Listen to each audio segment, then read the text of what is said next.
আসসালামু আলাইকুম, it's me Mona Lisa Munni. কেমন আছো তোমরা সবাই? জাপানে অলরেডি গরম শুরু হয়ে গিয়েছে হালকা হালকা, তবে আজকে খুব একটা গরম নেই, আজকে গরম কম।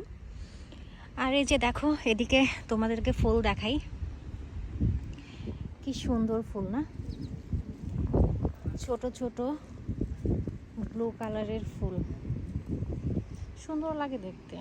আসলে জাপানিজরা এত শৌখিন, মানে ওদের বাড়িতে আর কিছু থাকুক না থাকুক, ফুলের গাছ থাকবেই, মাস্ট। প্রত্যেকটা বাড়িতে ফুলের গাছ থাকবে এইভাবে, এরকম। এই যে লাল লাল ফুল, আর এগুলা ব্লু কালারের ফুল, এগুলা চাষ করেছে, কিছু একটা লাগিয়েছে, সবজি টবজি হবে হয়তো। মানে এই বরাবর কত সুন্দর করে ফুল গাছ লাগানো, মানে একটু দেখাই সামনে গিয়ে। আর এটার গাছ দেখেন তো, চেনা চেনা লাগে কি না কমেন্ট করে অবশ্যই বলবেন। এটা আমরা ছোটোবেলায় খেলতাম, কিন্তু বাংলাদেশেরটা একটু ডিফারেন্ট, এটা হলো জাপানের একটু আলাদা।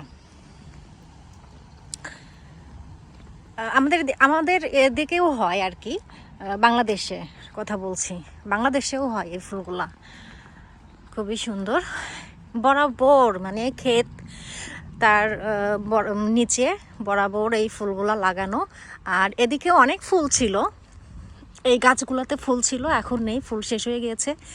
এই যে গোলাপ, অবশেষে আমাদের বাংলাদেশের গোলাপ খুঁজে পেলাম। এই যে গাছ, এইখানের গোলাপ একটু ডিফারেন্ট টাইপের, আমি যতগুলা গোলাপ দেখেছি মানে ছবিতে যেরকম সেরকম দেখতাম।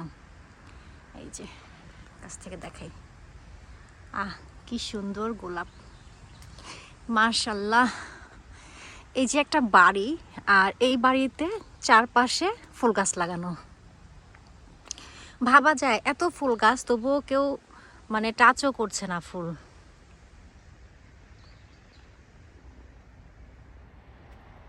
কি সুন্দর লাগছে না? তো আমার ছোট্ট একটা মিনি ব্লগ কেমন লাগলো অবশ্যই জানাবে। এর পরের বারে আরও সুন্দর সুন্দর কিছু দেখাবো।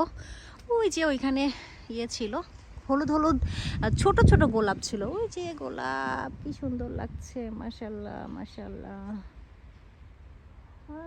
এখানে এই যে এই গাছে ফুল ছিল।